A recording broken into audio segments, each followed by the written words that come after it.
Ma cousine a publiquement humilié mon fils autiste devant des dizaines de personnes. Alors on est parti. Et ensuite, elle a eu l'audace d'appeler les services sociaux pour essayer de me faire retirer la garde de mon fils, sans se douter une seconde à quel point la situation allait vite se retourner contre elle. Quand ma cousine Vanessa a annoncé son mariage, mon fils Mikey a été la première personne à qui je l'ai dit. Mikey est atteint d'un trouble du spectre autistique de niveau moyen, et bien souvent, mes amis ou connaissances me demandent expressément de ne pas le faire venir à leurs événements, ce qui fait qu'on n'y va jamais ensemble. Mais j'étais persuadé que ma tante ferait preuve de plus d'ouverture. Quand je lui ai annoncé la nouvelle, Mikey a sauté de joie en battant des mains. « Vraiment, papa? Vraiment? Je peux venir ?» Quand je lui ai crié un grand « oui », il s'est jeté dans mes bras et on a tourné ensemble dans le salon. Un de ses traits caractéristiques, c'est qu'il s'émerveille des petites choses de la vie. Il est sincèrement heureux pour des choses que d'autres considèrent insignifiantes. Sur le chemin de la répétition du mariage, je l'ai préparé du mieux que je pouvais. Ne pas parler pendant la cérémonie, essayer de rester calme. C'est le grand jour de la mariée, pas le nôtre, etc. Il semblait attentif, alors je pensais que tout allait bien se passer. Mais au milieu de la répétition, Mikey a commencé à sourire de toutes ses forces. Il ne fait ça que lorsqu'il est profondément heureux. Je lui ai serré la main en retour, pour lui dire silencieusement que moi aussi j'étais content. On ne disait pas un mot, littéralement. Mais quand Vanessa est arrivée en haut de l'allée, elle a lancé un cri perçant. « Excusez-moi, qu'est-ce qu'il fait là, lui ?» Mon cœur a chuté. J'ai tourné la tête vers Mikey, qui souriait encore, sans comprendre qu'elle parlait de lui. Personne n'a réagi, mais au lieu de poursuivre la répétition comme si de rien n'était, Vanessa s'est retournée vers son fiancé et s'est mise à hurler comme une furie. « Je croyais que tu lui avais dit de ne pas venir !» Elle pointait Mickey du doigt, et il a commencé à pleurer. Quelques personnes dans l'audience chuchotaient avec malaise, et j'ai même vu certains regards désapprobateurs dirigés vers elle. Mais malheureusement, ils étaient minoritaires. La plupart hochèrent la tête comme si c'était la pire chose qu'ils aient jamais vue. J'avais envie de hurler, de dire à tout le monde à quel point elle était cruelle, de lui balancer des mots terribles. Mais je n'ai rien dit, parce que je voulais rester un bon exemple pour Mikey. Alors on est juste parti.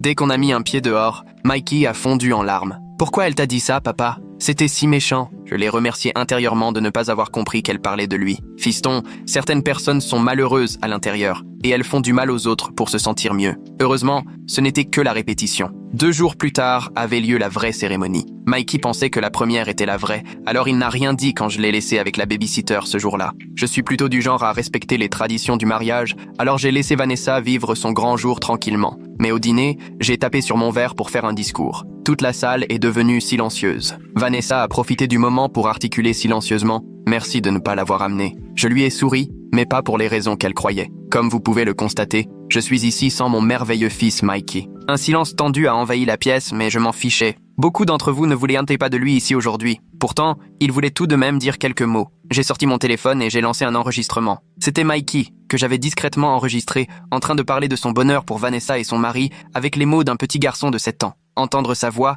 si pleine d'innocence et de joie, m'a bouleversé, et les autres aussi. Plusieurs personnes à la table ont essuyé une larme. Vanessa, elle, avait l'air furieuse, rouge de colère. Mais elle a quand même levé son verre, comme le reste de la famille. Ce que je ne savais pas, c'est que ce moment serait le calme avant la tempête. Le lendemain, à peine 24 heures plus tard, on a frappé à la porte. Ce n'était pas Vanessa, c'était les services sociaux. Ils m'ont posé quelques questions vagues avant d'entrer de force pour inspecter mon domicile. J'étais complètement déboussolé. Une des femmes notait chaque détail sur son bloc-notes. Le matelas sans cadre à cause des troubles sensoriels de Mikey. Noté. Le plastique sur les meubles à cause des accidents liés à sa condition. Noté. Les verrous sur les placards pour sa sécurité. Tout noté comme si c'était des preuves de négligence. J'ai essayé de lui expliquer son autisme, mais elle a murmuré « c'est ce qu'ils disent tous », avant d'appeler sa supérieure. Elle avait l'air de sortir tout juste de l'université. Après avoir raccroché, elle m'a annoncé qu'ils devaient procéder à un retrait d'urgence et qu'ils allaient emplacer Mickey chez son plus proche parent. J'ai tout de suite proposé sa grand-mère. Les 72 heures suivantes ont été un enfer. Je me sentais impuissant,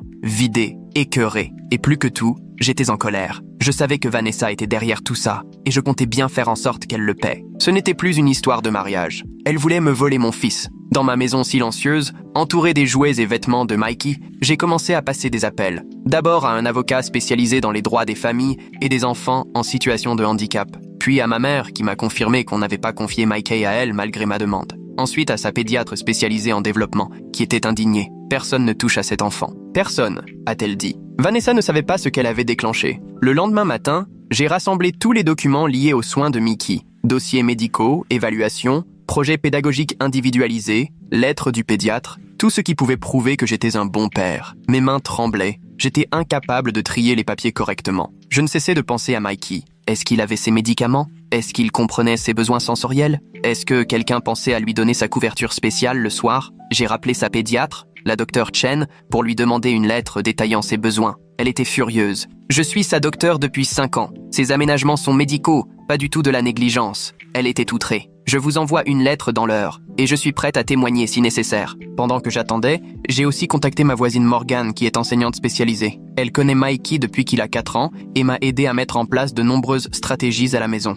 Elle a accepté tout de suite de faire une attestation. C'est insensé. Je vous vois avec Mikey tous les jours. Vous êtes le père le plus dévoué que je connaisse. Vers midi, j'avais une petite pile de documents. Je me suis rendu au cabinet de l'avocate que j'avais contactée, Elizabeth Reyes. Elle est spécialisée dans les dossiers d'enfants en situation de handicap et elle m'avait été chaudement recommandée par un groupe de soutien parental. Son cabinet était petit mais chaleureux, décoré de dessins d'enfants accrochés au mur. Elizabeth était professionnelle et attentive, prenant des notes détaillées pendant que je lui racontais tout, de l'invitation au mariage jusqu'à la visite des services sociaux. « Vous pensez que votre nièce a fait cet appel pour se venger de l'enregistrement ?» demanda-t-elle en arquant un sourcil. J'ai hoché la tête. Je sais que ça peut paraître paranoïaque, mais le timing est bien trop parfait. Moins de 24 heures après ce discours au mariage, les services débarquent.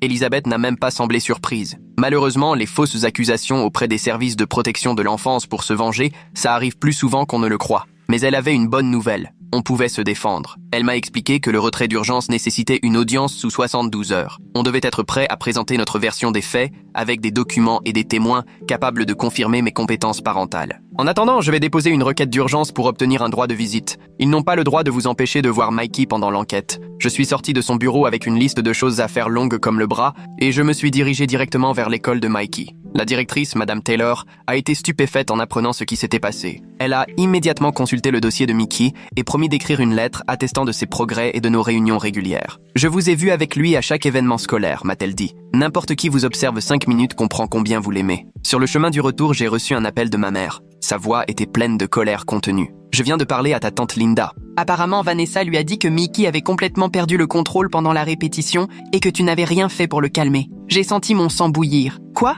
Il était parfaitement calme jusqu'à ce qu'elle se mette à hurler. Je sais, a-t-elle dit, mais elle raconte à tout le monde que tu es négligent, que Mickey est dangereux et incontrôlable. Linda m'a dit que Vanessa prétend que tu n'es pas capable de gérer ses besoins. Et là, tout s'est éclairé. Vanessa avait présenté un portrait de moi en père incapable, dépassé par le handicap de son fils. J'en avais la nausée. En rentrant chez moi, une autre surprise m'attendait. Un message sur Facebook. C'était Thomas, le nouveau mari de Vanessa. Il disait simplement « Je n'ai rien à voir avec ça. Je suis désolé. Je ne savais pas s'il disait la vérité, mais j'ai fait une capture d'écran au cas où cela servirait plus tard. » Mon téléphone a sonné de nouveau, numéro inconnu. J'ai répondu avec hésitation. « Monsieur Williams? Ici Jordan, des services de protection de l'enfance. Je suis le travailleur social assigné à Mickey. Mon cœur s'est figé. Où est mon fils? Est-ce qu'il va bien? Il est actuellement placé en urgence chez une famille d'accueil spécialisée dans l'autisme. Sa voix était bien plus douce que celle de la femme qui était venue chez moi. J'ai vu que vous aviez demandé qu'il soit confié à votre mère. Oui, ai-je répondu aussitôt. Elle connaît ses routines, ses médicaments, tout. Nous étudions cette option,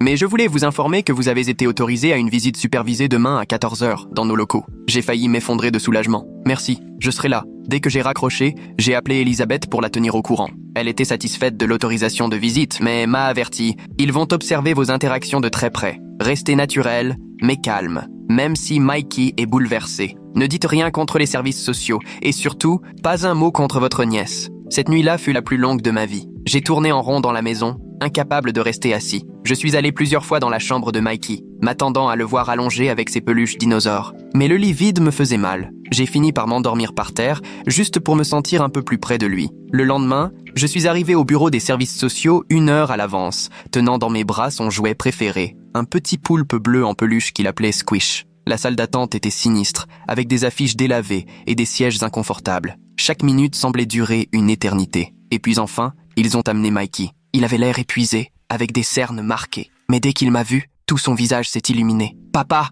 Il s'est précipité vers moi, et je l'ai serré très fort contre moi. Par-dessus son épaule, j'ai vu le travailleur social, Jordan, nous observer sans expression. « Salut mon grand !» j'ai dit, la gorge nouée. « Tu m'as tellement manqué. » Mikey a commencé à parler sans s'arrêter, me racontant la maison bizarre, la dame qui ne coupe pas les sandwichs comme il faut. Mon cœur se serrait. Il ne comprenait pas pourquoi il ne pouvait pas rentrer à la maison. Et quand l'heure de la visite est arrivée à son terme, c'était la catastrophe. Il s'est accroché à moi, hurlant, en larmes. J'ai essayé toutes les techniques d'apaisement qu'on utilise d'habitude, mais rien ne fonctionnait. Plus il paniquait, plus j'étais inquiet. J'avais l'impression que ça me faisait passer pour un père incompétent. « Je veux partir !» criait-il alors qu'un membre du personnel tentait de le détacher doucement. « Je veux mon papa !» Je me suis retenu de toutes mes forces pour ne pas m'effondrer. Ils l'ont emmené dans le couloir, toujours en sanglots. Et moi, je suis resté seul, dans ma voiture, à pleurer. De retour à la maison, j'ai vu un mail de la Dr. Chen. Elle avait rédigé une lettre affirmant clairement que tous les aménagements à domicile de Mikey étaient appropriés et médicalement recommandés. Je l'ai transféré à Elisabeth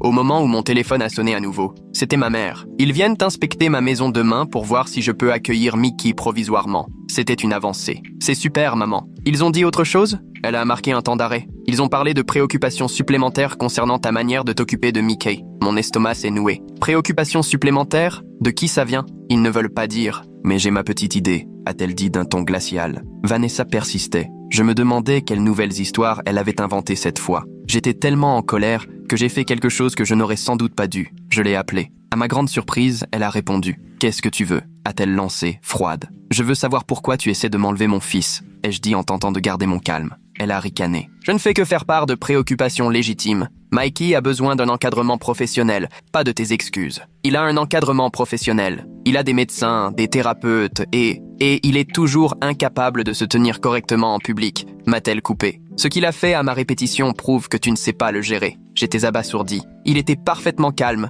jusqu'à ce que tu cries sur lui. Ce n'est pas ce dont je me souviens, a-t-elle répondu avec arrogance. Et la plupart des invités non plus. C'est là que j'ai compris. Elle poussait les autres à témoigner contre moi. J'ai raccroché avant de dire quelque chose que je regretterais. J'ai appelé Elisabeth tout de suite pour lui raconter. Elle m'a conseillé de ne plus jamais contacter Vanessa et de tout documenter. J'ai passé la soirée à rédiger une chronologie complète, de l'invitation au mariage jusqu'à la visite des services sociaux. L'audience était prévue pour le lendemain. Elisabeth m'attendait devant le tribunal, élégante et assurée dans son tailleur impeccable. « Nous avons un dossier solide », me rassura-t-elle. « Et la Dr. Chen témoignera par téléphone. » En entrant dans le bâtiment, j'aperçus Vanessa assise dans le couloir avec une femme plus âgée que je ne reconnaissais pas. Elle eut un petit sourire narquois en croisant mon regard. La salle d'audience était plus modeste et moins solennelle que je l'avais imaginé. Le juge Williams, un homme âgé à l'air réfléchi, consultait le rapport initial de la protection de l'enfance pendant qu'Elisabeth présentait notre dossier, les lettres de la Dr. Chen, de Madame Taylor et de Morgan, ainsi que tous les dossiers médicaux de Mickey. « Votre honneur !» dit Elisabeth. Les aménagements signalés comme problématiques par les services sociaux sont en réalité des recommandations médicales, adaptées aux besoins spécifiques de Mikey. Ce ne sont pas des signes de négligence, mais la preuve d'un engagement parental attentif. La travailleuse sociale qui avait inspecté mon domicile fut appelée à témoigner. Elle décrivit ce qu'elle avait observé. Elisabeth lui demanda alors quelle formation elle avait reçue sur l'autisme. « J'ai reçu une formation de base », répondit-elle prudemment. « Et avez-vous consulté un spécialiste de l'autisme avant de juger ces aménagements inadaptés ? Eh bien non, mais... » « Merci », l'interrompit Elisabeth calmement. Puis ce fut au tour de la Dr. Chen de témoigner. Sa voix, au téléphone, était claire et ferme. Elle expliqua chaque aménagement en détail et pourquoi ils étaient essentiels au bien-être de Mikey. « J'ai des patients dont les parents refusent d'appliquer ces stratégies », dit-elle. Monsieur Williams, lui, a mis en place tout ce qu'il fallait pour offrir un environnement adapté à son fils. Je pensais que tout allait dans le bon sens, jusqu'à ce que l'avocat des services sociaux appelle le témoin suivant, Vanessa. Elle s'approcha avec un air faussement peiné, mais je pouvais voir la satisfaction dans ses yeux. Elle raconta une version complètement déformée de la répétition du mariage, prétendant que Mikey s'était montré perturbateur et incontrôlable. Elle déclara même m'avoir vu le malmener quand il était contrarié. « Cela fait des années que je m'inquiète des capacités parentales de mon oncle », dit-elle avec une fausse compassion. « J'ai contacté les services uniquement parce que je crains sincèrement pour le bien-être de Mikey. » Le contre-interrogatoire d'Elisabeth fut impitoyable. « Madame Johnson, n'est-il pas vrai que vous avez contacté les services moins de 24 heures après que Monsieur Williams a diffusé un enregistrement de son fils pendant votre réception de mariage ?» Vanessa remua sur son siège. La coïncidence est fortuite. Et n'est-il pas vrai que vous ne vouliez pas de Mikey à votre mariage en raison de son autisme ? Ce n'est pas... Oui ou non, je vous prie. Vanessa lança un regard noir. Je voulais un mariage réservé aux adultes. Elisabeth esquissa un léger sourire. Pourtant, plusieurs enfants étaient présents, n'est-ce pas ? La demoiselle d'honneur, le garçon d'honneur et au moins 3 autres enfants invités. Le visage de Vanessa vira au rouge. Ces enfants savent se tenir, eux. Donc ce n'était pas un mariage réservé aux adultes. Vous ne vouliez pas Mickey spécifiquement à cause de son handicap ? Le juge observait Vanessa attentivement. Elisabeth continua. Elle souligna que Vanessa avait eu très peu d'interactions avec Mikey avant le mariage et qu'elle n'avait aucune expertise en matière d'autisme ou de développement infantile. Une dernière question, dit Elisabeth. Avez-vous dit à vos invités que Monsieur Williams ne devait pas amener Mikey à la répétition ? Vanessa hésita. J'ai peut-être mentionné quelque chose à certains... Donc vous avez volontairement exclu un enfant en raison de son handicap puis contacter les services sociaux après que son père ait mis en lumière cette discrimination? Objection, lança l'avocat des services. Objection retenue, dit le juge, mais il fronçait les sourcils, visiblement troublé par le comportement de Vanessa. Lors des plaidoiries finales, Elisabeth rappela que même si les aménagements du domicile pouvaient sembler inhabituels pour une personne non familière avec l'autisme, tout avait été mis en place pour garantir le bien-être de Mikey. Le seul élément à charge provient d'une personne qui a démontré un préjugé clair envers cet enfant et qui a fait ce signalement immédiatement après avoir été publiquement contrarié. Le juge demanda une courte pause pour délibérer. Ces 20 minutes me parurent durer des heures. Je revivais en boucle les mensonges de Vanessa, écœuré par ses manipulations. Lorsqu'il revint, le juge me regarda droit dans les yeux. « Monsieur Williams, je rejette la décision de retrait d'urgence. Au vu des éléments présentés, je ne vois aucun signe de négligence ou de maltraitance. Bien au contraire. Le soulagement fut tel que je faillis tomber de ma chaise. Toutefois, poursuivit-il, j'ordonne une visite de suivi par un spécialiste du développement afin de vérifier l'adéquation des aménagements. D'ici là, votre fils sera placé chez sa grand-mère, avec un droit de visite illimité pour vous. Ce n'était pas une victoire complète, mais c'était très proche. Mickey serait en sécurité, entouré de sa famille, et je pourrais le voir chaque jour. En quittant la salle, Vanessa me bouscula en murmurant furieuse. « Ce n'est pas terminé. » Elisabeth posa une main sur mon épaule. « En fait, je pense que si, dit-elle suffisamment fort pour que Vanessa entende. Et si vous faites d'autres fausses déclarations, mon client portera plainte pour harcèlement. J'ai pu aller chercher Mikey chez sa famille d'accueil ce même après-midi. La dame était aimable, mais m'a confié qu'il avait eu du mal à s'adapter. Il dort à peine, murmura-t-elle. Il demande constamment son papa et sa chambre. Quand Mikey m'a vu, il est resté un instant figé, comme s'il avait peur que je disparaisse encore. Mais quand je lui ai dit qu'on allait chez mamie, il s'est complètement détendu. « Et tu y seras aussi ?» demanda-t-il inquiet. « Tous les jours, mon grand, je te le promets. » Sur le trajet vers chez ma mère, Mickey s'est endormi, serrant Squish contre lui. Je le regardais sans cesse dans le rétroviseur, n'arrivant toujours pas à croire qu'il était enfin de retour avec moi. Chez ma mère, on a aménagé ensemble sa chambre temporaire pour qu'elle ressemble le plus possible à celle de la maison. Sa couverture lestée, son tableau visuel, ses livres préférés. Elle avait déjà rempli le frigo avec ses plats préférés. J'ai toujours su que cette fille poserait problème, grogna ma mère en installant les draps. Même petite, elle aimait rabaisser les autres. Je lui racontais les menaces de Vanessa à la sortie du tribunal. « Quel essai encore ?» dit ma mère d'un ton résolu. « Cette fois, on est prêt. » Cette nuit-là, j'ai dormi sur un matelas gonflable à côté du lit de Mikey. Vers minuit, je l'ai senti debout près de moi, les joues trempées de larmes. « Qu'est-ce qu'il y a, mon cœur ?» lui ai-je demandé en l'enlaçant. « J'ai fait un cauchemar. » chuchota-t-il. La dame méchante m'a encore emmené. Je l'ai serré fort, lui jurant que plus jamais personne ne l'éloignerait de moi. Il s'est rendormi dans mes bras. Je l'ai ensuite remis doucement dans son lit. Le lendemain matin, j'ai reçu un appel de Jordan, le travailleur social. Le spécialiste devait venir inspecter ma maison le jour suivant. On s'est arrangé pour que Mikey soit présent, afin qu'il puisse observer notre quotidien. Pour ce que ça vaut, m'a dit Jordan après avoir consulté la lettre de la Dr Chen et la décision du juge, je ne m'attends à aucun problème. J'ai passé la journée à nettoyer de fond en comble et à tout organiser. Ma mère m'a aidé à préparer le classeur de Mikey. Médicaments, emploi du temps, séance de thérapie. Ce soir-là, j'ai reçu un texto étrange, d'un numéro inconnu. Consulte tes emails. Tu dois voir ça. J'ai ouvert ma boîte de réception et trouvé un message sans objet, accompagné d'une pièce jointe. C'était une vidéo. J'ai cliqué sur « Lecture » et le sang s'est glacé dans mes veines. La vidéo venait de la réception du mariage de Vanessa, filmée depuis une table voisine. On me voyait faire mon discours et passer l'enregistrement de Mikey. Mais ensuite, la caméra continuait de tourner, à un moment où je pensais que plus personne ne faisait attention. On y voyait Vanessa, penchée vers plusieurs invités, me désignant du doigt en parlant visiblement de moi. On n'entendait pas ce qu'elle disait, mais ses gestes étaient vifs, presque agressifs. Puis, elle sortait son téléphone, tapait quelque chose et montrait l'écran à la personne à côté d'elle, qui acquiesçait avec un sourire complice. L'horodatage indiquait 21h47. Selon les documents de la protection de l'enfance, l'appel initial avait été enregistré à 21h52, 5 minutes plus tard. Je n'ai pas perdu une seconde. J'ai transféré la vidéo à Elisabeth avec un simple message. Preuve. Vanessa a passé l'appel depuis la réception. Sa réponse est arrivée presque instantanément. Bingo. Qui vous a envoyé ça? Je me suis figé. Je ne savais toujours pas. J'ai répondu au numéro inconnu. Merci. Qui êtes-vous? La réponse m'a laissé bouche bée. Thomas, le mari de Vanessa. Je suis désolé pour tout ça. J'ai essayé de l'arrêter. Je ne savais pas quoi penser. Était-il sincère?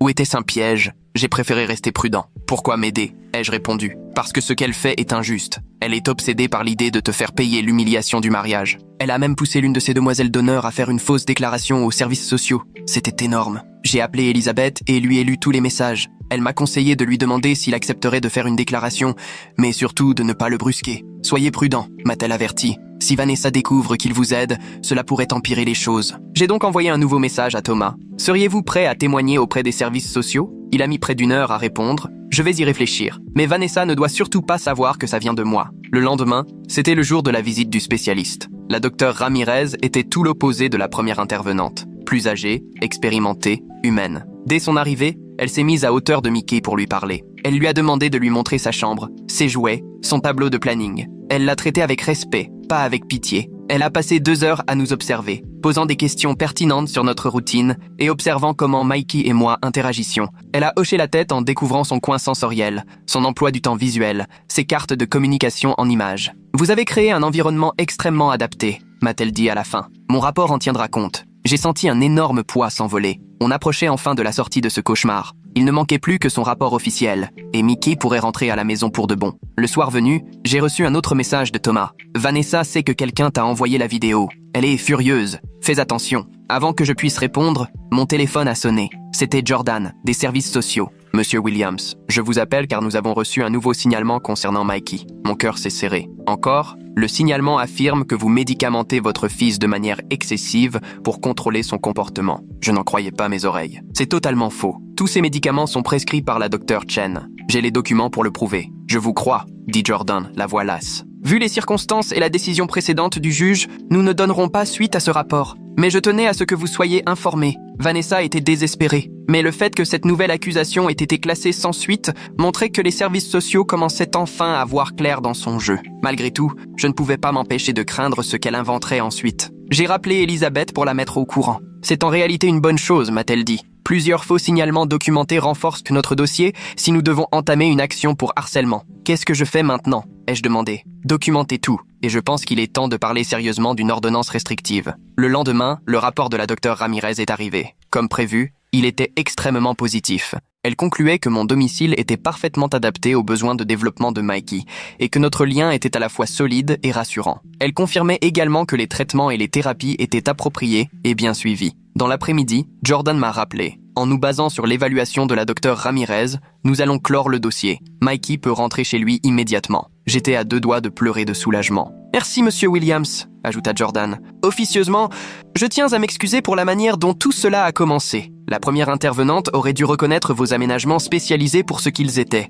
J'ai apprécié sa sincérité. Mais tout ce à quoi je pensais, c'était ramener Mikey à la maison. Je suis allé directement chez ma mère pour lui annoncer la bonne nouvelle. Mikey sautait partout, battant des mains, sa façon d'exprimer une joie immense. Ma mère m'a serré très fort, les larmes aux yeux. Je savais qu'ils finiraient par voir la vérité, murmura-t-elle. Alors qu'on rassemblait les affaires de Mikey, mon téléphone vibra. Encore un message de Thomas. Je viens d'apprendre que les services sociaux ont classé le dossier. Vanessa prépare autre chose. Reste sur tes gardes. Je fixais le message un long moment, les mains tremblantes. Juste au moment où je croyais que tout ça était enfin derrière nous, Vanessa planifiait déjà sa prochaine attaque. Qu'est-ce que ça voulait dire, bon sang ? J'ai effacé le message et rangé mon téléphone, ne voulant pas que ma mère voie à quel point ça m'ébranlait. Mickey tournait joyeusement dans la chambre, rangeant ses dinosaures, parlant sans arrêt de notre retour à la maison. « Papa, on peut prendre une glace en chemin ? Celle avec les petites billes arc-en-ciel ?» Il vibrait de bonheur. Je forçais un sourire, tentant d'ignorer l'angoisse qui montait. « Bien sûr, mon grand, avec double dose de paillettes !» Je lui ébouriffais les cheveux pendant que ma mère me lançait un regard inquiet au-dessus de sa tête. « Tout va bien ?»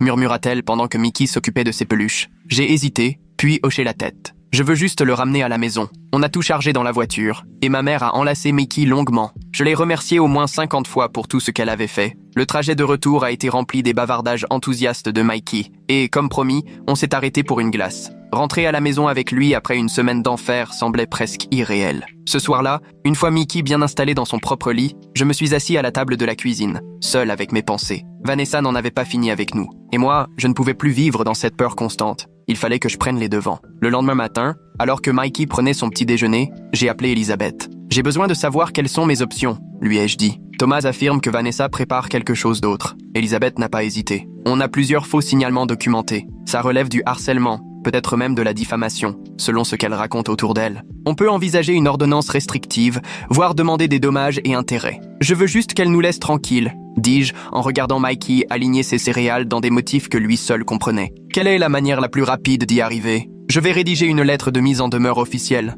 répondit Elisabeth. Rien que le fait qu'elle vienne d'un avocat pourrait suffire à la faire reculer. Et si ce n'est pas le cas, cela établira au moins une trace écrite pour une future action en justice. J'ai accepté et elle m'a promis de m'envoyer la lettre par email d'ici la fin de la journée. Pendant ce temps, j'ai appelé la Dr. Chen pour lui faire un point sur la situation et pris rendez-vous pour remettre Mikey dans sa routine. Le lendemain, Mikey était de retour à l'école et j'essayais de retrouver un semblant de normalité. Sa professeure, Madame Wilson, avait été incroyablement solidaire tout au long de cette épreuve. Elle avait envoyé des activités à la maison pendant l'absence de Mickey et avait tout mis en œuvre pour que son retour se passe en douceur. Lors du dépôt du matin, elle m'a discrètement pris à part. « Je voulais que vous sachiez qu'on est tous de votre côté ici. Tout le personnel est au courant. Si quelqu'un de suspect vient poser des questions sur Mikey, on vous prévient immédiatement. » Je l'ai remercié, soulagé d'avoir des alliés attentifs. L'après-midi, Elisabeth m'a envoyé la lettre de mise en demeure. Elle était formelle, percutante, détaillant les actions de Vanessa et la mettant en garde contre les conséquences juridiques si le harcèlement continuait. Je l'ai imprimée,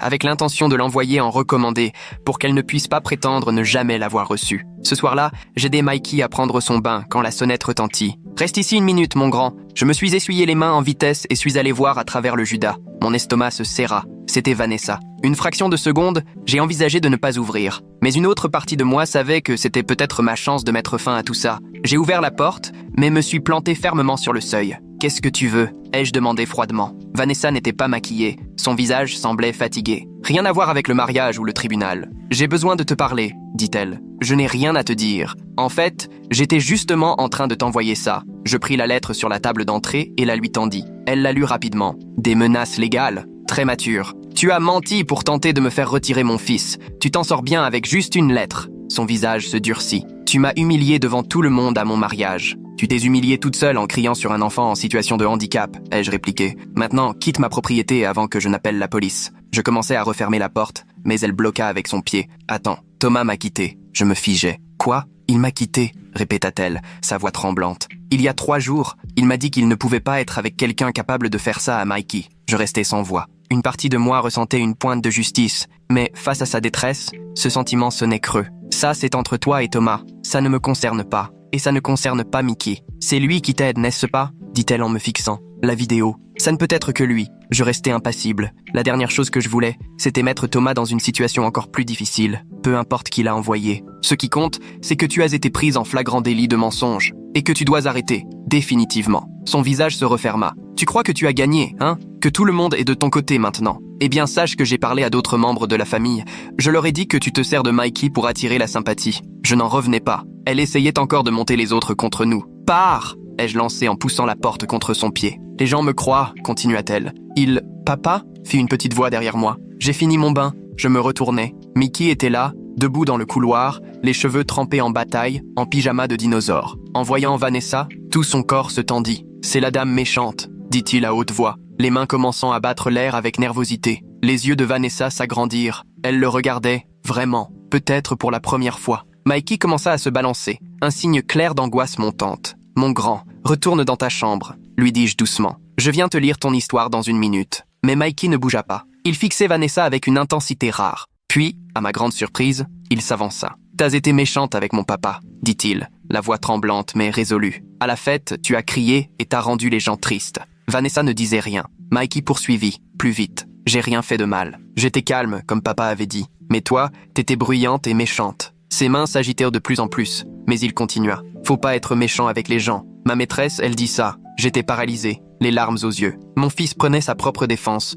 chose qu'il n'avait jamais faite ainsi. Une immense fierté m'envahit. » Vanessa regarda Mickey, puis moi. Son visage était illisible. Puis, sans un mot, elle tourna les talons et s'en alla. Je refermai la porte et me précipitai vers Mickey, qui était en pleine autostimulation, se balançant et battant des bras. « Tu as été très courageux, mon grand, » lui dis-je en le guidant vers sa chambre. « Je suis très fier de toi. » Il fallut plus de temps que d'habitude pour le calmer ce soir-là. L'apparition de Vanessa avait ravivé son anxiété et on dut répéter 2 fois sa routine apaisante avant qu'il ne s'endorme. Je restai assis près de son lit longtemps après, me demandant si cette visite inattendue était ce que Thomas avait voulu dire par « elle prépare quelque chose » ou si le pire était encore à venir. Le lendemain matin, je reçus un email surprenant de Jordan des services sociaux. Il voulait me voir pour discuter de nouveaux développements. Mon estomac se noua aussitôt, mais j'acceptai. Il me retrouva dans un café, l'air un peu mal à l'aise. « Je voulais vous parler de manière informelle », commença-t-il une fois assis. « On a reçu un nouveau signalement hier à propos de Mickey. » Je serrai ma tasse de café. « Laissez-moi deviner. Vanessa ?» Jordan secoua la tête. « Justement, non.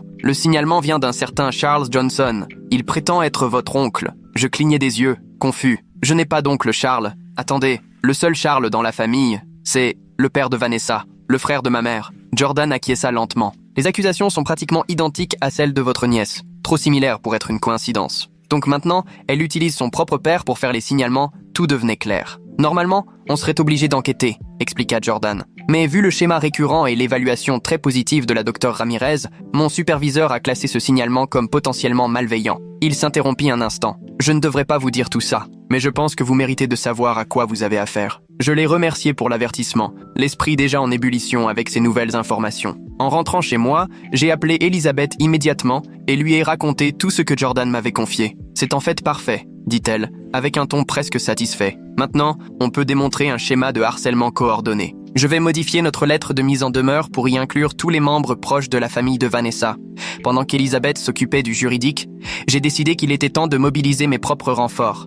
J'ai appelé ma mère et tout déballé. La visite de Vanessa, le faux signalement de l'oncle Charles, tout. Ma mère était furieuse. « Charles a toujours obéi au doigt et à l'œil de sa précieuse fille », pesta-t-elle. Mais là, ça dépasse les bornes. Je vais convoquer une réunion de famille. J'ai tenté de l'en dissuader, inquiet que ça n'envenime encore plus la situation. Mais elle était catégorique. Il ne s'agit plus seulement de toi et Mickey. Ils traînent toute la famille dans leur vendetta. Tout le monde doit savoir ce qui se passe vraiment. La réunion fut fixée pour le dimanche après-midi, chez elle. Les jours précédents, j'étais une vraie boule de nerfs. D'autant plus quand elle m'annonça qu'elle avait invité tout le monde, y compris Vanessa et ses parents. J'ai organisé un après-midi de jeu chez un camarade de thérapie pour Mikey, afin qu'il ne soit pas exposé à ce stress. Dimanche, j'ai été surpris de voir combien de gens étaient venus. Tantes, oncles, cousins que je n'avais pas vus depuis des années. Apparemment, le drame familial avait éveillé les curiosités. Vanessa arriva avec ses parents, le visage figé dans une expression de calme forcé, qui se fissura dès qu'elle vit la foule réunie. Ma mère prit immédiatement les choses en main. « Je vous ai tous réunis parce qu'il y a une campagne de harcèlement contre mon fils et mon petit-fils », annonça-t-elle une fois tout le monde assis. « Et elle vient de notre propre famille. On aurait entendu une mouche voler. » Elle déroula les événements un à un, l'incident du mariage, les signalements aux services sociaux, les accusations mensongères. Elle avait même imprimé le rapport de la Dre Ramirez et la lettre de mise en demeure qu'elle fit circuler. Et maintenant, conclut-elle en regardant fixement Charles, nous pensons que d'autres membres de la famille participent à ces signalements abusifs. L'oncle Charles rougit. Je m'inquiétais juste pour le garçon. Tu l'as vu exactement 2 fois en 3 ans, répliqua sèchement ma mère. Et à chaque fois lors de réunions familiales que tu as quitté prématurément. Tu ne sais rien de ce dont il a besoin. Ma tante Linda prit la parole. Vanessa nous avait dit que Mikey avait fait une crise incontrôlable pendant la répétition, qu'il avait crié et tout perturbé. C'est faux, dis-je d'un ton ferme. Il n'a pas fait un bruit jusqu'à ce que Vanessa commence à crier sur lui. Demandez à ceux qui étaient vraiment attentifs. À ma surprise, l'une des demoiselles d'honneur de Vanessa tout sauta. « C'est vrai », dit-elle, évitant le regard furieux de Vanessa. Le petit garçon était assis tranquillement, tout souriant. C'est Vanessa qui a perdu son sang-froid. « Traîtresse !» siffla Vanessa. « Après tout ce que j'ai fait pour toi, ça suffit », dit une voix derrière elle. C'était Thomas. Je ne savais même pas qu'il venait. Il entra et se posta à mes côtés. « Assez de mensonges, Vanessa. J'ai trop longtemps regardé ça sans rien dire. Le mariage, puis convaincre Jenna de faire une fausse déclaration, impliquer ton père. » Vanessa balaya la pièce du regard, réalisant qu'elle perdait peu à peu son public. « Vous ne comprenez pas, tenta-t-elle. Il m'a humilié à mon propre mariage. Après que tu aies hurlé sur son fils handicapé, corrigea Thomas. Je t'avais dit de t'excuser. Rien de tout ça ne serait arrivé. » L'oncle Charles semblait de plus en plus mal à l'aise, alors que des murmures parcoururent la pièce. Plusieurs membres de la famille échangeaient des regards écœurés. Ma tante Maria, restée silencieuse jusqu'ici, intervint enfin. « Je viens toujours avec ma fille trisomique aux réunions de famille. Tu es en train de dire qu'elle n'aurait pas été la bienvenue à ton mariage ?» Et là, tout bascula. Un à un, les membres de la famille exprimèrent leur déception face au comportement de Vanessa. Certains partagèrent même d'anciens souvenirs où elle avait déjà été blessante ou excluante. C'était comme si des années de rancune retenue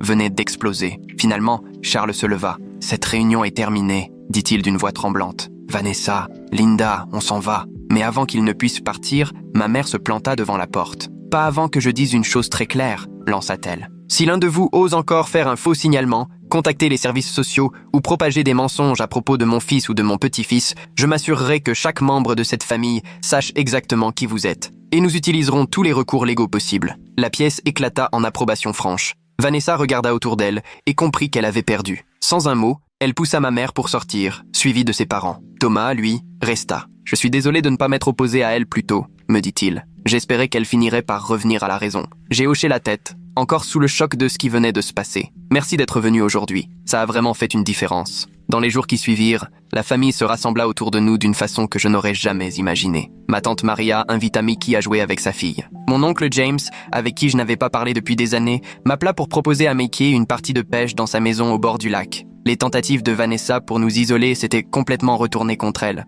Une semaine plus tard, Elisabeth m'appela avec de bonnes nouvelles. Nous avons reçu des engagements écrits de Vanessa, Charles et Linda. Ils s'engagent à ne plus avoir aucun contact, direct ou indirect, avec vous ou Mikey. Et ils reconnaissent que tout nouveau signalement abusif entraînera immédiatement des poursuites. Alors, c'est vraiment fini ? Demandai-je, n'osant y croire. On dirait bien, confirma-t-elle. Et comment allez-vous, toi et Mickey ? Je jetai un coup d'œil par la fenêtre. Mickey était dans le jardin, examinant minutieusement des insectes avec sa loupe, totalement dans son élément. On va bien, mieux encore qu'avant tout ça. Cette épreuve avait été terrifiante, mais elle avait aussi ouvert des portes inattendues. Pour la première fois, Mickey était véritablement inclus dans la famille. Des gens qui, autrefois, évitaient tout contact, faisaient maintenant l'effort de s'informer sur l'autisme et d'adapter leur comportement. 2 mois plus tard, on assista à un barbecue chez mon cousin William. Mickey était un peu nerveux au début, me tenant fort la main. Mais la fille de tante Maria l'aperçut, accourut et lui attrapa l'autre main. « Viens voir le jet d'eau, c'est trop rigolo !» Il me lança un regard incertain. Je lui fis un signe rassurant. Alors, il se laissa entraîner. Je l'observais jouer avec les autres enfants, ses gestes joyeux attirant des questions curieuses mais bienveillantes de ses cousins. Fini les regards ou les chuchotements gênés. Quelqu'un me tendit une bière. Je me retournai. C'était Thomas. « Il a l'air de bien s'amuser !» observa Thomas en désignant Mickey d'un signe de tête. « Oui !» répondis-je, ressentant un apaisement profond comme je n'en avais pas connu depuis longtemps. « Il s'amuse vraiment. »